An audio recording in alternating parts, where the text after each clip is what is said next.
这异常的天候来得让人猝不及防。香港维多利亚港的水面上出现超大漩涡，在群众的惊呼声中，还不断变胖、不断长高，最后直窜上天空，形成一个巨型的水龙卷。泳池边的民众激动地拿出手机抢拍，从临近的高楼俯瞰水龙卷，景象更壮观。不仅刮起强风跟强劲水花，长长的水柱高耸入天，不到1分钟时间越长越巨大，甚至一路往港边逼近。海面上的小船还消失在漩涡中。哇！啲洞啊，你睇下喂！哇，係個真係好大風喎！而就在触及港边之后，水龙卷仿佛一瞬间被收进云层中。这磅礴的画面让不少目击的港民惊呼连连。水龙卷啊！哇，好勁啊！根据香港天文台记录，这是自1959年以来首次在维多利亚港上出现水龙卷。不少民众从各个角度拍下惊人的影像，但官方警告，这可能代表風雨欲來。通常水龍捲會喺低壓槽或者低壓區，甚至係熱帶氣旋、颱風之下出現，主要係視乎雷雨雲團嘅位置。佢相信今次水龍捲嘅出現係較細嘅雷雨雲啱啱經過維港。一般來說，水龍捲或龍捲風將伴隨着強對流天氣，未來幾天香港可能都會有雷雨或強風侵襲。而目前深圳一帶已經開始下起暴雨，深圳不及東站積水在路面上會掀起小浪。另外，在華中地區的安徽宿州也因為連日暴雨嚴重的淹水，民眾只能坐在牽引車或堆土機上緊急涉水逃難。你看到維吉尼亞州，每一個州都有他自己遇到的狀況，而你只要遇到這個，跟各位報告，講說冰雹啊，我覺得都沒有辦法描述這個形容跟狀況。你看一看那個砸到水，那個彈起來的水花有多大，這個砸出去，那個人根本沒辦法在外面走的、啊，那個砸到是會出人命的、啊。知道整個情況多嚴重，而且不只是如此。來，你看這個游泳池就更誇張了，這個根本像是小朋友從天上惡作劇，不知道丟什麼石塊、丟什麼玩具丟下來，所以你就知道這個代表說極端氣候異常到溫差到非常大的一個狀況跟現象，才有可能凝聚這麼大的冰雹。所以我那時候在看這個畫面的時候，我真的是嚇呆了，因為這個已經不是所謂氣候的問題，這個是已經是天然危害的問題。但你以為就這樣子啊？沒有，真的有人遇害了。就在肯塔基州呢，有個民眾想說：“我開着車沒事吧？”哎，各位你就看這個鏡頭，你感覺沒下什麼大雨，砰沒上來了，這個火怎麼來的？嚇死了！天雷，突然天雷勾動地火，就是指這個畫面打中了呢。哎，對，天上直接打來一陣雷，而且還剛好的擊在汽車的前端以及道路上。還好，金元哥是什麼？沒有完全命中，所以你看啊，這一台車子哦，這個搞得像廣告一樣，竟然還可以運行，然後儀表板還繼續在動，但代表說，如果它再快個半分哦，直接砸中引擎，恐怕整台車就已經燒起來了。但你說這個是個案吧？不是，美國各地呢，現在大家都發現一個狀況，到處都是雷擊，一下呢劈到路樹，你看這個樹就這樣，瞬間乒乓一聲。馬上整個樹就被劈成2半，然後到別的地方也是閃電，到處都是閃電，到處都雷擊，你就知道現在美國各地出現了這麼可怕的狀況。來，你看這個反過頭來放，這個嚇死人了，這個靜電作用、靜電現象也太誇張了吧！在北加州這邊一樣是今年的第一場暴風雪，而且你看這些暴風雪都是來得又快又急啊，它居然24小時不到啊。積雪就達到了12英寸，加州北加州，我們今年還在關注它，夏天下不到幾滴雨，整個湖泊慢慢整個乾涸見底，冬天一凜冬降臨，說暴雪就來暴雪。所以你看了24小時不到，我們剛剛講說積雪達到12英寸，很多人因為我們在台灣啊，大家對12英寸大概沒什麼概念，那你一定背過1碼等於3尺，1尺等於12寸，1寸等於2.54公分嘛，所以你看12寸這樣一下來的時候，那個積雪其實老實講非常厚，而且你看這麼短的時間裡面，它這個道路上面啊，它現在還可以再通行，但是你那個車輛要走得非常的慢。啊，你接下來如果再來的時候，它可能要把鏟雪車啊全部都開出啊。所以我們就發現到說，這種極地氣候的這種狀況，尤其這種所謂氣候突變啊，其實對於民眾的生活啊，不止產生影響，而且對於整個的地形啊，很有可能也會產生變化。你在畫面上面所看到，這個是在美國猶他州的這個鹽灘啊。其實鹽灘這個地方，很多人覺得說，哇，它的風景非常的漂亮，而且這裡的地理景觀也很特別，再加上什麼，你知道嗎？其實在這個地方啊，經常過去啊，很多人會發現到說，我們不是有這個測試什麼高速的這個什麼賽車啊，或者什麼火箭車啊，那測試點其實都在鹽灘這個地方。為什麼？你看它整個筆直雪白的這樣一個平坦的地形啊，但問題是呢，在這一段時間裡面啊，科學家發現到說，因为整个气候的变化导致它在60年之内啊，它整个的地形其实变薄了1/3，变薄了1/3的概念是说，它这个本来是这个岩滩的厚度啊，其实都有固定在。那你如果变薄了之后怎么办？就代表你没有办法上面再承重，那没有办法再承受这个重量的时候，你这稍微怎么样，它可能就崩解完了之后，这整个地方很有可能就因此而消失。我们先来看东太平洋，就是加州。大家如果有印象，就知道2月5号，加州下了空前的大雨，是创纪录的大雨。对，2月5号大雨，我跟大家讲，80几万户停电，9个城市进入紧急状况。这个叫做凤梨洋流。为什么叫凤梨？因为它在这个夏威夷附近开始的，夏威夷盛产凤梨。好，各位看。后来它又再度下大雨，各位看这多恐怖！这个是橘州，对，加州暴雨淹成这个样子。刚才大家看到那个峭壁那个大批的那个土，看到没有？看到没有？各位悬疑线呢？不是，我要跟你讲，上面有3座豪宅，各位一定要看上面3座豪宅。是，地方是3座豪宅，最便宜的一户超过4亿新台币，4亿新台币。本来是有钱人中的有钱人，全加州视野最好的这个豪宅。那讲一个我们比较周围的比较接近的，北海道。北海道过年很多人去啊！告诉你，过年好多人去北海道。是，我也去过北海道。北海道以前冷成什么样子？我告诉你，我们冬天去北海道，对，我们车上有2个夫妻，从来不下车。你知道为什么？太冷了，太冷了，是，他受不了，冻死了。哎呦，景点一个都不看，他就一直待在车上。好，对不起，北海道破纪录的高温，现在高温超过10度以上。不会吧？我们才回来2天，2天之前大家还在开心的玩雪，现在气温飙高啦。就说现在北海道的温度，对，居然跟今天台北市的温度差不多。那还叫北海道吗？那还是北海道吗？好，大家知道。北海道在千岁市有个非常盛大的冰涛祭，是，你看这冰涛祭多美啊！冰涛祭，你看冰涛祭，它晚上用5彩的灯光，对，打到冰雕上面，对，那简直太多人去千岁市看表，好漂亮看。对不起，冰涛祭是要到2月28号，对呀，那也还有2个礼拜的时间呢。昨天已经喊停了，为什么提早休冰呢？昨天喊停，知道为什么喊停？因为它的冰雕全都融化了，你看架子都露出来了，冰跟雪都不见了，所以温度已经高到这些冰雕撑不住了。架子露出架子了，对，露出架子，这过去没看过的吧？都露出架子，全都露出来，架子露出来，你还看什么啊？丑死了，丑死了！它连的架子是用冰跟雪给包覆的，对，然后里面放7彩的灯光，没错，晚上非常非常美丽。是，对不起，我现在。昨天提前喊停，非停不可了，没冰雕可看了。好，这是北海道。还有一个，到北海道除了看冰涛祭之外，还要去看有名的溜冰。溜冰，它就是北海道。你看这个冰是浮动的，看到没有？冰是浮动的，对，它是流动的。哇，这个景观真美，这好特别。各位观众一定要看，是你到现场去看，你会真的被它感动到。对，好特别。冰它这边流动会浮动，但是很多游客喜欢走上面，因为走上去拍更美啊！你好像让它载着走你看，看到没有？哦，它贴这么近，它贴这么近，会不会有危险呢？它走在上面，不是贴这么近啊！它根本在溜冰上头，它根本就溜冰上面，看到没有？要命啊！我告诉你，台湾人啊，这个太危险了。2020年2月，就有一个日本大学生走到上面。啪一下，他脚下冰裂了，就掉下去了。下面是大海耶。对，下面大海，整个人就跟着溜冰冲出去了。各位一定要知道，打电话，这只有直升机可以来救。直升机最快的速度起飞到现场要1个钟头。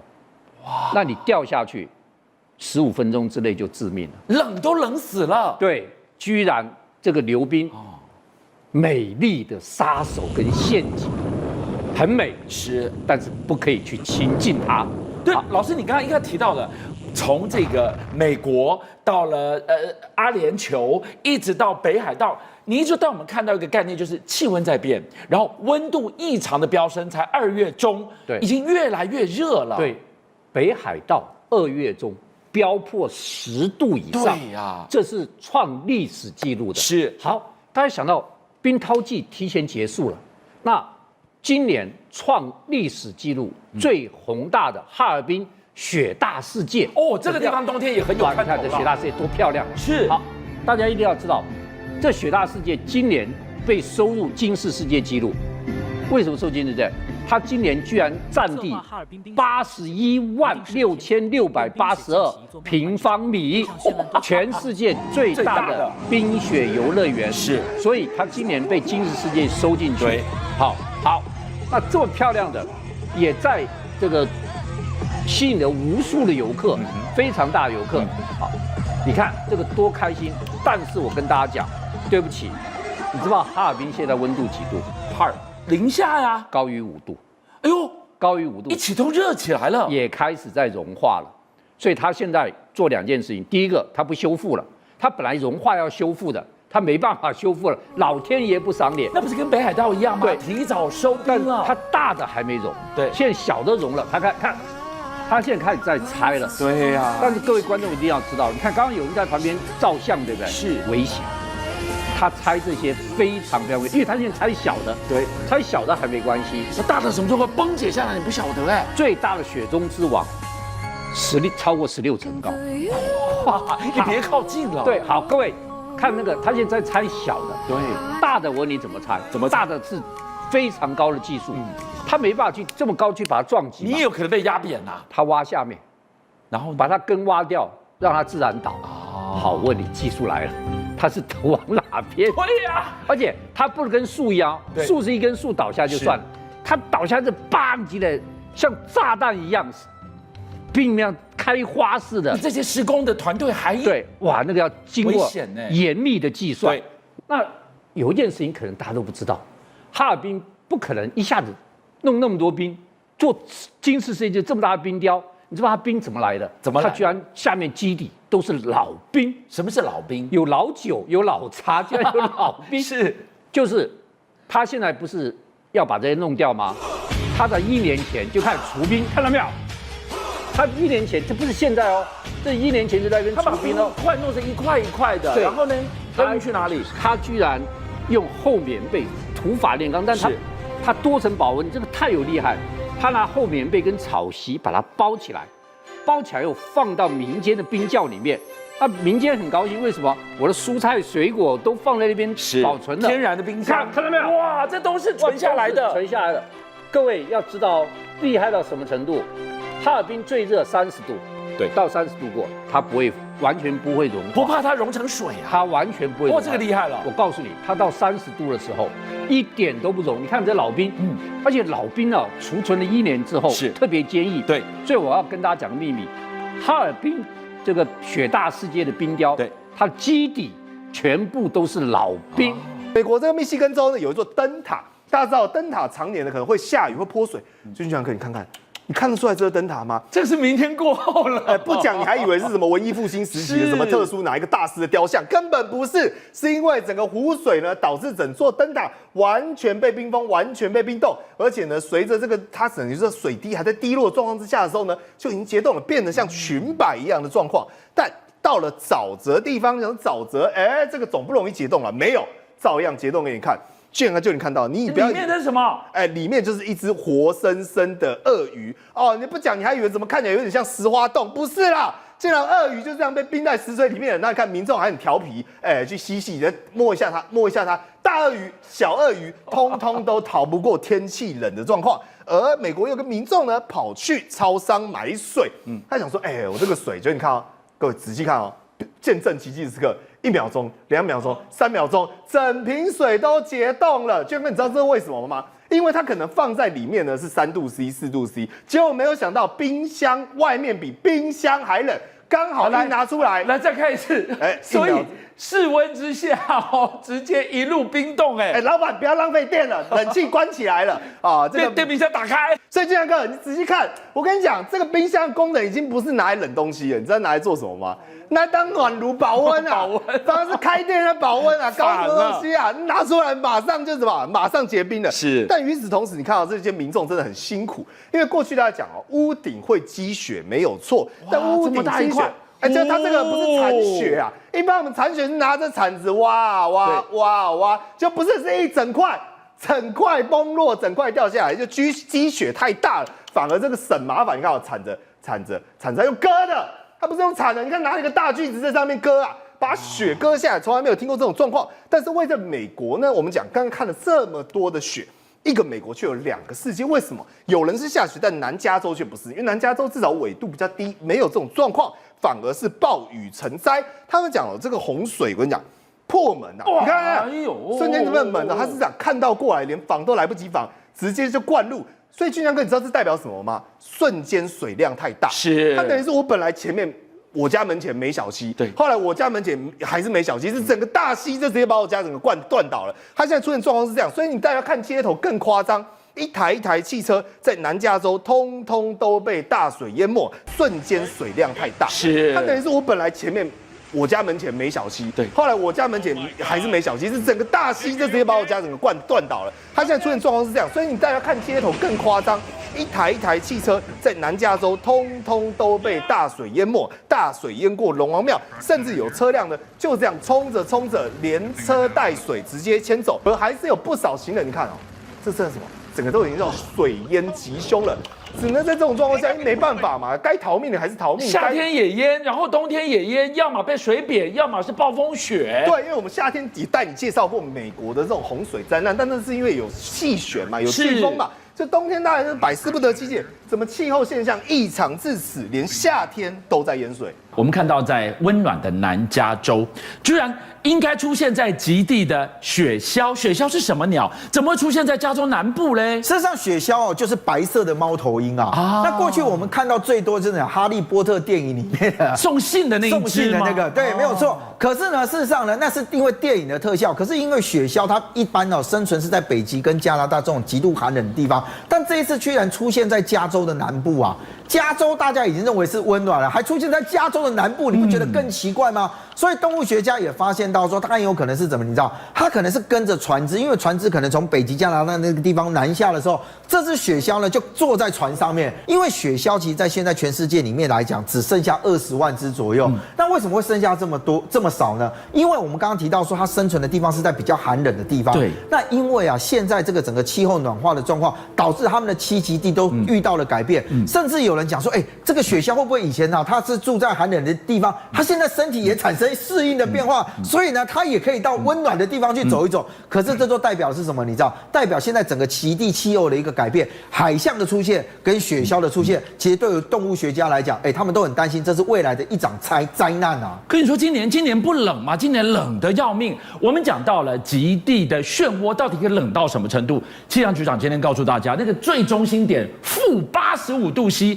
还有苦头吃了，我们就来看到在迎向风雪的第一排到底有多冷啊！其实过去我们看到好莱坞电影啊，什么明天过后啊，有这个所谓的这个所谓的气障啊，也就是你如果是这个冷气的避障，你让开过去之后，它什么东西都瞬间结冰。我让各位看一下，在加拿大这里啊，在画面上面所看到加拿大这个地方，你以为讲说这个应该是什么电影的场景嘛？那个房子都是用冰雪雕出来，难道你在跟我讲这是真实版的冰雪奇缘吗？其实不是哦，它是在一个沙滩旁边的这个一个叫做水晶沙滩设计的房屋。我还以为是撒了糖霜的这个模型屋，旁边有人呢。对，结果不是哦，因为它其实在旁边，它就是海水，你知道。结果因为冷到什么程度？因为我们讲那个海水海浪打上来的时候，因为海风一吹，所以那个海浪啊，就我们讲那个细小的这个水珠，是不是会往这个陆地上面飘？对。结果呢，在飘的过程当中，只要一碰到这个所谓的物体之后，它就掉黑啊，你知道，立刻瞬间结冰。所以你现在画面上面所看的是房子的原型，你现在还看得到房子，对不对？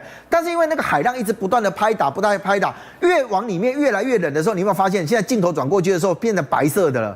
只有在海边的那个，它还有水不断的冲，可是越往内陆里面去走的时候，你会发现那个镜头一转，后面的房子开始屋檐啊，很多梁柱上面开始出现白色的冰雪了，那就代表什么？你知道吗？当地讲说他们去看后面的房子，冰层最高已经厚到30公分左右。哇，整个把房子给封了，给把它冰封起来。那不只是人住的房子，里面都还有住人呢。我们再给大家看到，除了这个画面之外，连动物都会被冰封起来，命悬一线。那他怎么办？是生是死啊？所以我说，你看那个电影，你不要想说飞鸟飞到极冷的地方，瞬间屌都拉回来了。你现在画面上面所看到，在我讲话的一过程当中，你会发现这条小路动，可是你再从这个画面看。这个鹿完全不会动民众当时发现到的时候，说发现这头鹿是不是被冰封了啊？因为它整个身上感觉上附满了白雪跟冰块，结果走近一看之后，发现它其实还活着。你看它整个脸跟嘴巴全部都被封冻了，还一块一块扒下来耶！你看到它其实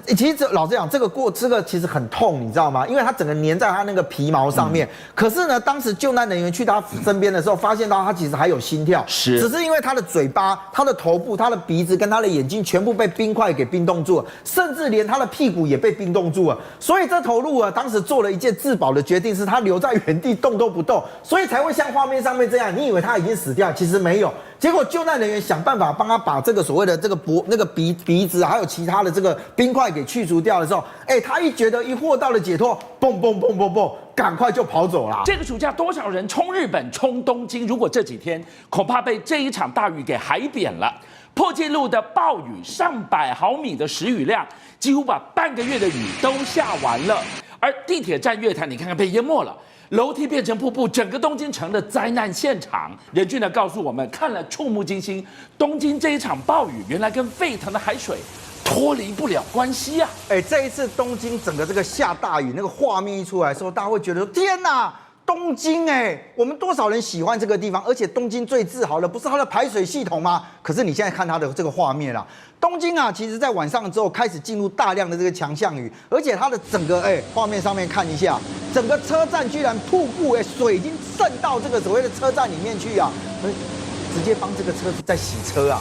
你想想看，那如果这个水都已经淹成这样的时候，你车子有办法再继续开吗？那个其实都有危险，你知道吗？而且你现在看到是静止的画面，我给各位再看另外一个，你有没有看到？那整个台阶那个雨都全部这样就下降，甚至这样变成瀑布，根本没有人有办法走路啊！所以呢，现在包含到了地铁的这个月台跟大厅，还有进站的闸门现在已经干嘛？你知道，变成游泳池了。你记不记得当年台北也曾经因为台风有没有？纳莉台风，那个时候我们的水整个那个地势，尤其台北车站下面全部这样。现在外界都比较担心说，如果这样一个强降雨的情况一直不断的发生的时候，会不会变成水淹东京啊？所以雨到底要下多大才会下出这个破纪录的一个灾情跟灾难现场啊？其实按照他们现在东京相关的这个气象单位在统计在昨天的时候，你看一个小时居然下了半个月的这个雨量而且那个雨量大到什么？你知道？像我们刚刚讲它的地下的这个防洪系统，其实老实讲已经蛮先进，但居然变成这样。你看它整个那个水沟盖有没有不见了？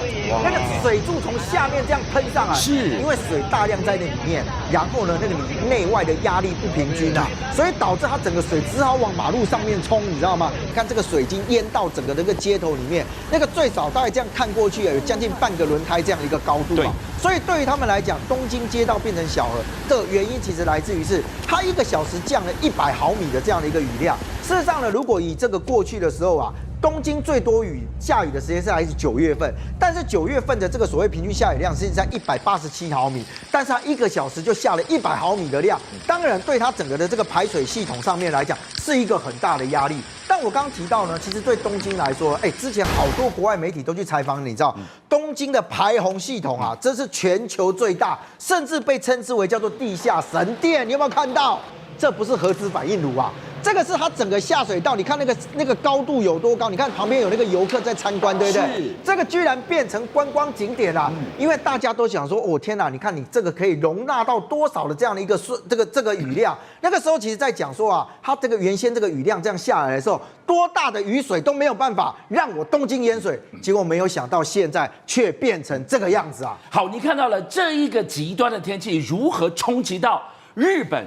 最重要的现在是观光的旺季，第一个交通，第二个连吃都出问题，为什么？太热，人太多，居然爆发了前所未有的白米危机啊！这一阵子大家喜欢到日本，当然是因为之前的日币的部分啊，因为它的币值有这个贬值的状况，现在开始有在这个回升嘛啊。但问题是，你看大鱼下来之后，交通第一个受到影响。你看哦，东京有部分的新干线停驶，包含到羽田机场一度也因为大雨的部分啊暂停起飞。那对于台湾人来讲，事实上台湾人非常爱去，你知道，像7月份的时候，台湾人到日本旅游是突破57万人次，也创下所谓的这个历史新高。但是人多哦，我跟你讲，游客来的时候哦，可以带动观光效益，对不对？对。但是游客来食衣住行，我跟你讲，你通通都要应付到。对。也因为游客太多啊，再加上气候的关系，日本现在居然出现一个名词叫做令和米骚动啊。这是什么意思？令和就是他们现在天皇所用的这个年号嘛，对不对？可是米骚动你就简单了，你在画面上面所看到，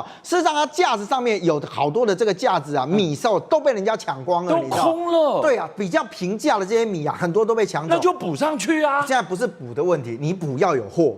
但重点是因为它的这个天气也太热了，所以导致到它的米啊，在结穗的过程当中，有很多是没有办法弄出稻米的，所以它的稻米库存现在创下17年来最低的这样的一个状况，而它的价格居然是11年来的最高啊！甚至有一些超市啊，卖米的已经跟你讲说，不好意思哦，我们知道大家想要买米，但是呢，请你一次只能买1包啊，太惨了不是囤货这个是正常吃到货架通通都空了。那我就问2个原因，一个固然是因为游客爆多，是另一个原因你刚刚说因为天气啊，气象专家就说你日本周围啊都是高温，而且不是平地高温，连海都高温啊，都红色的耶。那你这种高温的时候，很有可能大米危机只是开始而已啊。对，你接下来遇到的可能是产量的部分也会在减少，所以这个东西呢，热到什么程度？热到什么程度？我们刚刚讲啊，铁打的东西应该 OK 吧？我刚铁腿就会把它热啊。你知道他们居然呢，在这九州这个地方有熊本的 JR 铁轨烤到变形了，你知道？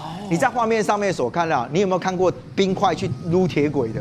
上面应该走车子的、走火车的，现在在走冰块，因为太热了，他担心它变形啊，所以职员赶快用了大热天的时候，赶快拿那个冰块帮他铁轨降温，甚至什么，你知道，如果玻璃啊，因为我们在室内会开冷气嘛，厚的玻璃啊，我跟你说它的内外的温度不平均的时候，好多就这样硬生生修啊啪。都给你破起啊，你知道？所以就有业者讲说，我一天接到30-40起这样的一个状况，那我们就可以看得到，事实上人多对日本来讲观光虽然很好，但是也会造成非常多的不方便啊。刚刚看到的一系列，你可以说是天灾，再来这个呢？这是人祸，这是公害吧？我们刚刚讲说啊，因为人多的时候，观光其实有收入，对不对？可是呢，人多就会造成非常多的不方便，尤其对当地的原始的住民来讲，你人伤这，你也冲击到我的生活空间啊。所以你知道吗？像紫园这个也很多人爱去，你知道，他现在已经开始有部分街道接获他民众的反映，就是说游客太多了啦，所以拍谁游客禁止进入。还有一个就是游客来啊，通常你今天白天的时候，你可能早上还没有办法进饭店，对不对？所以你的这个行李你就会拖着大行李箱开始走你的这个日本又号称说我的大众运输系统非常方便，结果你知道吗？不止公车挤现在还告诉你讲说，你们这个游客把行李再带上来，都站满满的了，我的人就已经没办法坐了，对不对？所以你可以看到，他们居然开始要求说，行李也不能够上公车啊！居然连温暖的加州都暴雪侵袭，进而变暴雨，灾民还要在雪地上写字求救。才终于幸运脱困。美国到底面临怎么样的一个冰沙风雨灾难连发的多重宇宙呢？是，这次加州受到暴风雨的肆虐那比较让大家为之惊讶的是，因为我自己看了这么多次的奥斯卡转播，都没有看到像刚刚我们说星光大道的红毯，竟然像落汤鸡一样的这样的尴尬你知道这个是因为他们怕小金人被淋湿，赶快拿塑胶布盖，有没有看到盖住？我就没看过这样的景象。但我觉得更让人觉得不可思议的是，因为我们走红毯上面会有铺帐篷嘛，会有盖帐篷嘛，它那个帐篷就破洞就那水就直接这样倾泻而下。是，我不晓得这个是发生在之前还之后。要是真刚好有一些巨星走过被这样淋到的话，这场面真不可想象那其实大家会问，为什么你加州现在的雨量多大我先跟观众朋友报告数字，大概降雨量达300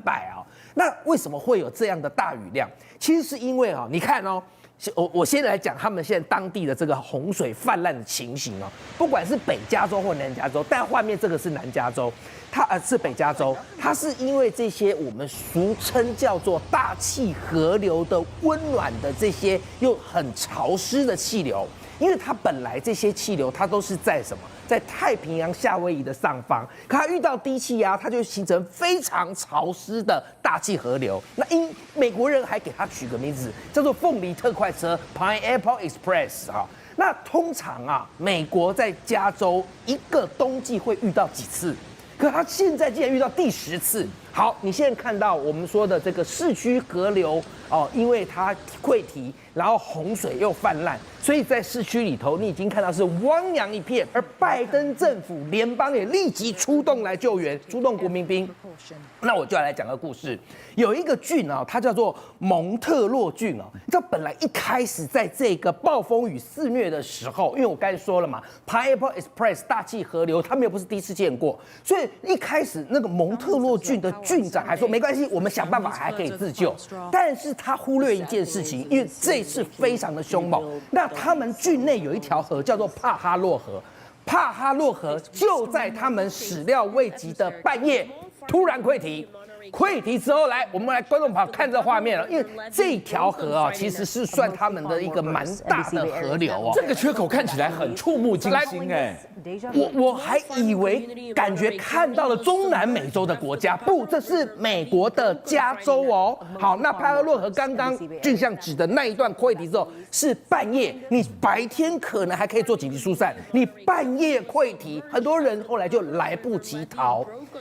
我想跟大家再用一个数字来比喻，大家就会懂那个雨量有多恐怖。我们如果只是听说300毫米还不够恐怖，最恐怖的是，你知道美国最长的河流是什么？密西西比河。而气象专家说，这次光是在整个加州所倒下来的雨水，相当于25条密西西比河水往你加州倒。哇，这个是绝命的雨量哎，这么多的水倒下去，怎么不淹，怎么不灭顶？但说也奇怪，加州南加州是相对温暖的地方，你现在看到的是被水扁了，对不对？对，这不久前还下过了一场绝命的暴雪，哇，这个2023真的是一个灾难之年呐！你知道现在加州最担心什么？来，我刚刚说暴风雨已经造成加州汪洋一片，奥斯卡颁奖现场都没有办法幸免于难。那你知道，其实3月初加州才刚经历了一场，有很多长辈说是1994年以来遇到最大的冬季风暴。其实我坦白讲，你去讲什么1940年以来，其实就等于是现在目前遇到最大的，就是这一辈子没看过，就是这一辈子没看过的。好，那这个冬季风暴是在3月初肆虐，你要知道这叫做什么？这叫做屋漏偏逢连夜雨。因为其实不是我之前在这儿才跟观众朋友说1月初就冬季风暴，你现在3月初又冬季风暴，而且这个冬季风暴呢，它很可怕，它的降雪量，画面当中你去看哦，什么车子都已经变得这样子不见，像棉花糖一样，或者房子已经被覆盖了，还有人走在雪里头，就像走在雪墙一样，其实这都已经不足为奇。我也一样都先用数字来跟大家讲，美国的积雪降雪量是用英尺来计算，7英尺起跳，换算成我们讲的公尺就是2到3公尺啊。好，我把镜头挪到一个叫箭头湖的区域，这在南加州。你知道南加州箭头湖有一户人家，这个就是他实际的计时画面。他说他从他家出来，你有没有觉得他好像从滑雪场出来？而且他出来之后，他走到他家，我家门前竟然有冰雪山呐！这个是雪墙啊，雪墙哦，冰雪墙哦。我再讲一次哦，他从他家出来，像是走在冰雪墙里头，像不像在我们讲的那个人造雪乐园里头？然后你看那有多高？是不是我刚才讲的7到10英尺，也就是2到3公尺高？好，那还有一个那个住户他讲。他说：“如果你还不懂这是什么概念，我再告诉你。”他说他家外面有一个监视器，他说那个监视器大概3公尺高，结果他出来发现，怎么我家监视器不见了？为什么？因为通通融在这个冰雪墙里面啊！你现在看这个画面，当然会埋住。这个房子外面，你沿着地面走，哇，那个雪堆得跟屋顶一样高。是。你知道我们一般这画面，我们一般在讲暴风雪，大概积雪个50-60公分开始，警戒1-2公尺就已经觉得不得了。他们现在是遍地，就3月初冬季风暴肆虐时，是遍地都是2-3公尺的这些积雪哦。这是什么样的冰宫的家？这个完全覆盖耶。这个是另外一个人拍的，是什么？刚刚拍到是道路封闭，这个是有人他从他家里面拍出去，有一点类似什么？就在家等待着要买积雪设备的人回来，他发现我的亲人回不来了，因为他自己家门口是这样，对不对？那何况是刚刚往市区方向积雪道路，一定都无法通行。好，这是我刚才讲的第一种灾民，对不对？我现在来讲第二种灾民，是位于内华达山太浩湖他们山区的民众。他们是自始至终，别说清积雪，出都出不了门，怎么办？大家看一下，这像不像在拍电影啊？像不像荒岛求生的一幕啊？它直接写着 HELPUS 2个惊叹号 ，Help us， 我们出不去。导播，我们来看看这一张图，这画面很震撼呐。这张图你看到的是 Help us， 我看到的是这个黑色的点点，有没有？对，这是什么？求救的足迹。他步履蹒跚，小心翼翼走到地方，你去想象他去刻出这个 help 几个字，是多要命，多着急。如果没人来救，那不就是没命了吗？一定很恐慌，一定很惶恐，但是求生啊，所以他必须这样子步步走出那斑斑的血迹，写出了 help us， 这是他们被积雪受困的血泪啊。但是我刚刚讲了这么多，包括从暴风雨讲到了冬季风暴，你知道现在还有一个最致命的事情吗？气象专家呼吁了，因为冬季风暴的积雪在现在已经准备要融化了，偏偏你拍 Apple Express 又这个时候来，所以他们说下一步他们加州要面对的很可能会是内华达山脉的积雪一旦开始融化，会造成整个雪崩跟市区洪水泛滥的加剧。哇，庄博这样描述下来，我一言以蔽之，现在都在流行多重宇宙。美国现在面临的这个灾害连发，发如一般，除了雪，除了雨，还有风跟沙。这才是真的让人害怕的地方啊！是好，刚刚讲到暴风雨、冬季风暴，但是极端气候大家一定知道还有什么沙尘暴跟龙卷风，它整个席卷了美国，包括加州、奥克拉荷马州、新墨西哥州、德州、堪萨斯州。我们先来讲画面当中大家看到的就是沙尘暴。我们晓得新墨西哥州跟德州有沙漠地形啊，那出现沙尘暴其实不足为奇，但是观众朋友这次看的是当地民众他们都觉得啧啧称奇的是，这沙尘暴，你从拍摄的地点望去就是灰蒙蒙的一片，因为那个风暴的时速竟然高达了114英里，换算成公里是183公里级的飓风，好可怕！那是夺命飓风。我这样讲好了，如果今天没有沙尘暴，只是飓风，你人都要逃命了。你现在还183公里的飓风沙尘暴。好，那这是我们刚看到新墨西哥州跟德州，不过隔壁上面的奥克拉荷马州和堪萨斯州会说，我们这里更奇怪了，为什么呢？因为他们出现了只有美国4到5月才应该要出现的龙卷风，可是为什么现在才2月，奥克拉荷马州就出现龙卷风呢？而这个龙卷风，你看跟刚刚的沙尘暴状况就不太一样，因为呢它就没有灰蒙蒙，龙卷风是形成了龙卷风的风眼，然后在那边形成一个龙卷风的柱，在那里肆虐，拍得清清楚楚。那当然，我们的画面上面写的沙尘暴是因为它在那边肆虐，也形成了灰尘嘛。你现在水患就已经如此的严重，年中可能还会有我们说的台风、热浪等等的席卷。看起来，现在在地球上极端气候可能会比以往来的更肆虐。极端天气已经无差别全球肆虐了。今天晚上我们给大家看到这个现场在哪里？西日本已经变成了水漫之境了。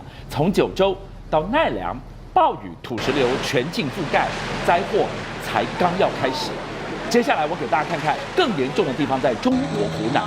汨罗江水居然出现了70年来的最高水位，溃堤淹进了平江县城，全县城大告急啦！对的，俊样，我们看到现在因为极端气候的这个发威啊，导致这个西日本现在它笼罩在这个梅雨封面当中，没有想到上层的云带跟这个带来的庞大的这个水量啊。造成西日本降下了这个暴雨。你现在看到的是九州那一带啊，街道上几乎很多地方都开始积水，然后产生了这个暴雨的画面，很多地方包括有些汽车啊，几乎要快灭顶，那驾驶要想办法这个开窗然后逃出来。你看到没有？几乎每一辆车经过啊，它那个好像在水中行车一样。不管是小轿车或货车，在这些九州的这个街道上面，到处都是这个积水成灾。那除了九州之外，还有包括在九州往北走一点，像这个奈良，你看到这个奈良的土石流，九州也有发生，九州到奈良都出现，因为你知道吗？雨水一大，它的水量一增加，导致那个土石松软啊，就会产生这样的一个画面，而且导致有些交通会中断。所以九州刚好我们这个台积电在九州的那个熊本有设厂，那也是这几年我们这个国人会喜欢去那边观光的地方。还有包括西日本有哪些地方，像广岛啦，还有这个山口县啊，那都是暴雨成灾。极端天气发威，超乎想象，这什么情况？居然连温暖的洛杉矶都发布了风雪警告，甚至连沙漠都下雪了。观众朋友，在极端天气笼罩之下，冰雪跟热浪同时袭击美国，活生生撕裂成冰与火两个世界啊！美国政府与人民现在在乎的不是乌克兰战争，不是台海危机，他们现在知道他们有个最大的敌人是谁？老天脸色。哦，他们从来没遇到过，那大家都有啊，飓风啊、暴风雪很平常，也看很多，对。但这次不一样，这次老天脸色，让美国人感觉到国安危机。哎呦，来得措手不及。尤其是他们的饮水生命线奥加拉拉潜水城，第一次让他们感觉到出了警报了。好，我们慢慢跟大家讲。第一件事情，如果你有看最近美国的气象卫星图，冰雪二重天。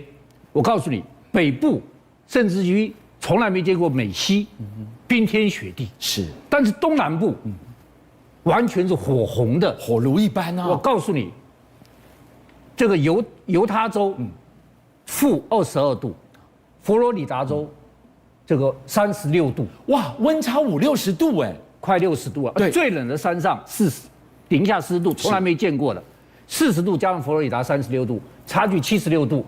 美国人从来在本土之内没看过美国有差距76度了。好，这第一个，这是平面的哦。对，这个东南跟北部、美西大差距。第二是立体的，时间序。纽约州今年居然是暖冬，一直没下雨，一直没下雪。纽约人觉得奇怪，我跟大家讲，纽约最晚下雪是1973年的1月29号。哇，50年前呐。对。1月29号才下雪，对，但今年过了1月29号都没下雪，哇，破世纪了，破纪录，而且没想到1月29号不下雪之后，一直以为纽约要见过世纪以来第一次纽约没雪，但是228那天下大雪，下大雪了，对，但虽然228那天下大雪，还是纽约人从来没见过这么晚的下大雪，你看看，哇，整个马路结冰。这个车子是甩尾多可怕！好，还有我告诉你，这种车祸频繁，犹他州最多，一天360起车祸，连交通警察都差一点被撞到。好，这边的你看，这是交通警察哦，你看哦，哎呦，千钧一发，千钧一发的时候打滑是很平常。好，那我今天要跟大家讲，华人最多，我们去过最多的美西多可怕。第一个我要讲旧金山，大家都去过旧金山，很多亲人觉得旧金山居然在上个月底都要到几度？4度，冷成这个样子。旧金山人是不开暖气、不开冷气的，4度，4度是什么？是旧金山有历史以来放气象站以来132年没测过的4度，破纪录。这第一个，第二个，洛杉矶发布了暴风雪警报。我告诉你，35岁以下洛杉矶人不知道什么叫暴风雪警报。南加州哎，向来温暖的地方哎，对，30多年来是没发过暴风雪警报，山上发雪崩警报。美国从来没有在南加州听过雪崩警报，是积雪210公分。好，所有东西都出来，还有一个这个莫哈韦沙漠居然降雪了，沙漠都下雪了。对，沙漠降雪。我讲个最简单给大家讲。所有到洛杉矶人都要去看一个什么东西，就是好莱坞那个牌子，对不对？是山顶的对牌子，那个好莱坞牌子都降雪了。我告诉你，连洛杉矶人都没看过这个好莱坞牌子降雪，所以这个莫哈韦沙漠、羚羊谷降雪都是从来没见过的。好，那这大家不要只看这个风雪这么大，暴雨的有2大危机。第一个，100万户停电。是这么冷的地方，停电是多大危机？哦。对，第二个，交通完全断掉。对，不要说航班啦，这个路上交通都对，航班通通都停飞了，460架航班停飞，7000多架受影响。路上交通，当你生病要急救的时候，对不起，救护车是没办法去的。好，那没关系啊，还有医疗直升机啊。是我告诉你，医疗直升机在内华达州救了一个病人。结果坠毁，坠毁。我去救人，结果我出事了。而且我告诉你，多让人伤心。机上5个人全部这个丧命，5个人呢，一个驾驶，2个医护人员，对，一个病患家属。你说看这个让不让人惨啊？真是难过，对不对？对。好，拉斯维加斯大家也都去，对不对？拉斯维加斯你知道到什么程度吗？这个记者，你看他在拉着，你看就代表那个风强到什么地步，连一个成年的男性他都没办法接受，好被吹倒了。也就是说，天气让美国人快受不了了，它是冰火2重天。好，冰火2重天我们讲了这么多，冷啊，冷的，对不对？是东南部有多热啊？热爆命，看看。这是佛罗里达州，超过36度的高温。美国从来2月36度，对，2月36度，吓死了。一般我要跟大家讲，佛罗里达州2月最热到28度，是没有到36度，对，平均是14度到26度就出现36度，所以居然在美国境内，第一个冰雪2重天，第二个时间序来排也出现了不可思议的事情。好。大家都知道，当北方太冷，东南方太热的时候，冷暖一交替，会发生什么事情？会怎么了？龙卷风，冷暖空气就会变成龙卷风。好，我要跟大家看，美国居然，奥克拉荷马州、堪萨斯州、伊利诺州、印第安纳州，全部这些州都连续受到龙卷风的袭击，跟世界末日一样。你看这个可怕，这是白天哦。暗成这个样子，对，暗成这个样子了。白天哦，你看龙卷风过去之后，你看还阳光还有，看到没有？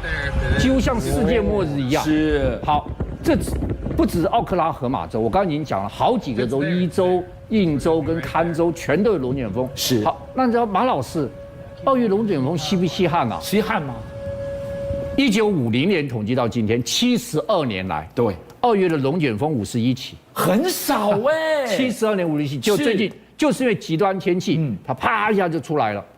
美国在2018年曾经有一个报告出来，对，说这个太恐怖了，但是这个川普他根本不在乎这个东西。好，2021年美国一个出来，你知道他说过去5年光极端气候美国损失多少？17兆，超过17兆的新台币。是。好，那。这一次这样天候，对于美国龙渔业是一个非常大的伤害。对，这个而且对它的经济产生了重大的影响。我尽量跟大家讲一个，美国人现在终于有国安危机饮鸩止渴了。为什么？它有一个奥加拉拉潜水城，居然出现了水位下降的情形。这是什么样的地方？我讲个简单讲，就地下水。哦，是，它是美国人得天独厚。它是全世界最大的地下水，你知道它这个地下水有多大吗？多大？8个州，哇！全世界最大的地下8个州，藏在地底下的水库，对，水库蓄水层。你知道美国有多少农业？美国农业第1大国，你知道多少农业在蓄水层上面？全国27%。是。然后你知道多少农业用这27%有多少农业用它的水吗？超过30%。所以这个水喂养了多少的人口啊？对，好，大家知道，我们刚刚讲了，北部跟西部大雨大雪，对不对？南部干旱。德州的棉花，干旱没办法收成，好受6000万亩受到这个影响，没办法收成。结果有一个农夫出来一讲，美国人觉得国安危机了。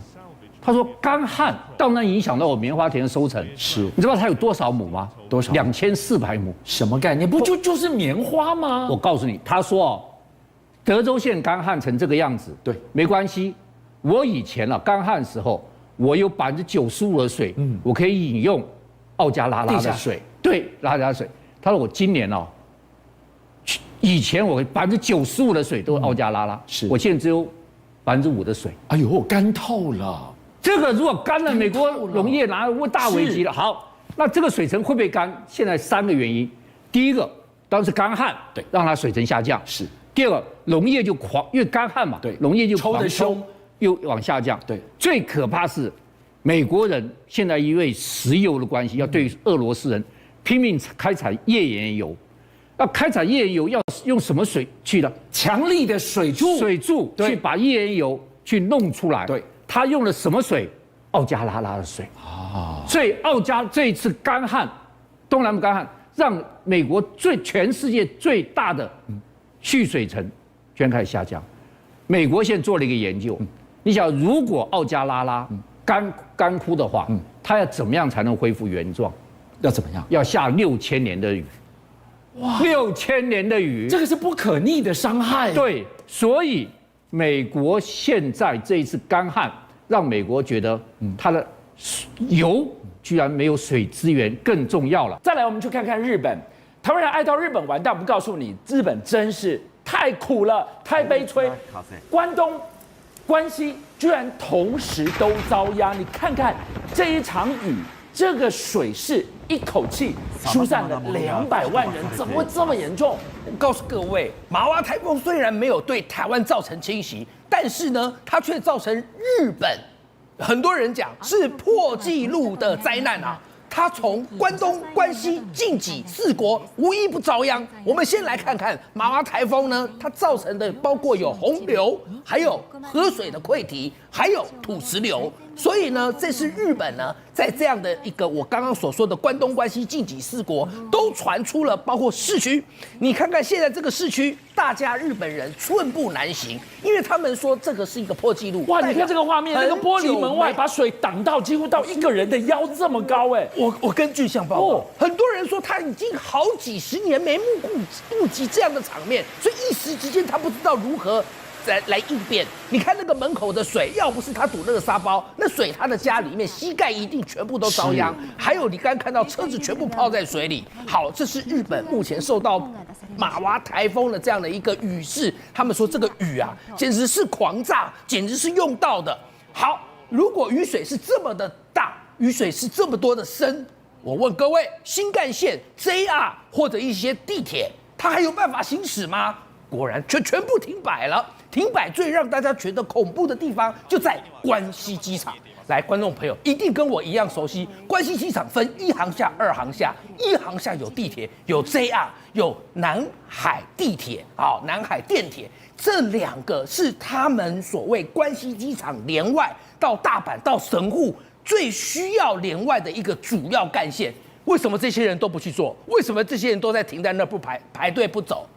因为停摆，因为停驶，走不了了，所以那些人全部通通在那里受困。我来讲一个故事，你知道当地有一个客运的业者，他说不晓得为什么，就从6月，因为我现在讲的这个时间，这个暴雨是发生在日本的6月2号。他说突然从6月2号下午，他的电话就像鬼魅般的一直响啊，他接不完，每个人都说啊，大哥，你这边能不能发车开到哪边？开到哪边？他们一问才知道，原来我刚所说的 JR 跟这个南海电铁呢，全部通通停驶。好，结果那些客运的业者就刚好去，这个只好赶快开去机场来疏散这些旅客，疏散不完，一直疏散到半夜才全部疏散完毕啊，所有人都困在那。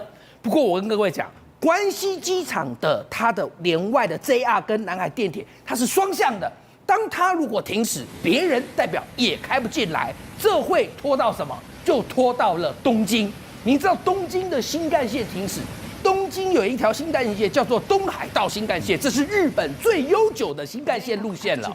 它有很多的这些列车发不出去，为什么？因为它的沿线全部河水溃堤，这河水溃堤造成有一些的轨道你根本没有办法行走。这时候呢，刚好有一辆列车，它的这个编排编号叫做 Nozomi 231号。这 Nozomi 231号经历了一个很多人说真是鬼门关走一趟的故事。话说当时6月2号的下午2点，Nozomi 231号驶出去大概50分钟。突然，列车长广播，他说：“不好意思，因为暴雨，我们必须停驶。”他困在水里面，动弹不得，就是困在往后把苦回去吗？没有办法，当时呢前后就是进退两难。那车上的人怎么办？他们困在新富山车站，列车长宣布。结果大家都跟你问同样的问题，那我们要困多久？是16分钟还是1.6小时？列车长说都不是，一困了16小时，16个小时。所以中国。我们看到日本整个一片是水乡泽国，一句话就让我不然油然而生想起这4个字：水深火热。加拿大这一场山林野火，这怎么烧的？烧到那个浓烟外太空，老远你都看得清清楚楚。极端气候真的让我们美丽的地球水深火热。刚刚说的是暴雨连篇，现在呢，镜头拉到了加拿大，在加拿大的诺瓦斯科西亚省。就是我们所讲的这个新苏格兰地区，你看那个野火，这个是什么人拍的？是一个人坐在车子里面，他透过他旁边的车窗沿路拍。你看他车子有停下来过吗？你就代表那野火它肆虐的面积有多大？我换算了一下，是阳明山国家公园的2倍大。消防人员不断的在设立防火线，然后在那里打火，在那里砍树木。可是你看到后面那个。你看那个熊熊的烈火，我还以为是像是电影的动画，不，那是真实的场景。那大家晓得，诺瓦斯科西亚省呢，它所在位置非常特别，它是全加拿大第2小的省，但是它就在跟美国东北和五大湖相当的近啊，它是一个半岛地形，所以它的现在的这些浓烟全部都往外飘，因为它没有停，它从5月底开始烧到6月，我现在讲话的同时还在烧。所以呢，五大湖地区看得到，但恐怖的是美国东北地区有很多大城市，纽约、Boston 全部都被这个浓烟所困。那加拿大人被美国人一直念就去追结果原来是从诺瓦斯科西亚省的这个海港城市东部的哈利法克斯，因为我刚才说野火是到处烧，你真的要找哪边的浓烟特别多，哪边的火势特别大，我一时之间消防人员也忙不过来。那我现在终于找到了，结果把太阳都遮掉，你看这个画面好可怕。我刚才有没有给大家看到一个画面？是这个哈利法克斯，你从空中往下看，你根本就觉得这个城市就是所有就是这个浓烟遮天，你根本不知道它是一个海港城。那这不是形成一个很讽刺的画面吗？它下面竟然就是海港，难道这边的海水都没有办法去灭火？消防人员说灭不了，因为真的它的野火太大了，海水都没有办法来救急，所以整个港口城市通通都被浓烟给吞噬。就这个美国人一直想问的，烟哪来？就这里。好，但是你美国自己本身也是很会发生野火的，这次发生的地方比较特别，在美国的纽泽西州的东部。纽泽西东部，你看那个野火，它烧的面积虽然没有像刚刚加拿大2个阳明山国家公园大，但也足足有2000多公顷，烧不停。不知道现在讲话的同时，消防人员是否已经能够将它给扑灭？不过有一个地方会说，我们的野火是永远都不会扑灭的，每年都会发生的。我们到底该怎么办？就是加州的野火。加州的野火很可怕，因为它每年因为美国已经被列入极端气候国家，它每年必烧，所以后来他们的消防人员就先想一个方法，就是我设防火线。防火线就是指你前面你就烧吧。你烧到这边，我这边设一个止血点，我在这边打火，我在这边砍木头。就这个时候有一个行业想出一个方法，就是牧羊业。他说，既然你们要砍木头不让火烧过来，不如让羊去吃矮灌木，不就好了吗？所以这时候呢，有很多牧羊人就通通开始牧羊。有一个牧羊人说，我有4000头羊，我就让旗下的牧羊人1个礼拜每天24小时不断的去牧。但问题出来了，这些人去牧羊，他会发生一个问题，他会超过加班的时间，但是加州的政府却付不出钱来付这个加班费，最后还逼的这些家加州政府必须要修法才有办法支付这个经费。这就是他们现在加州野火烧不尽，由牧羊的羊来负责设这个新的防火线，但钱是个问题。57报新闻的所有好朋友，你们给了我100万的订阅，真的无限感激。我要跟大家瞪眼看，再一次谢谢你们大家，同时请介绍更多好朋友来支持57报新闻。俊相还有优秀的57报新闻团队会继续为大家每一天挖真相。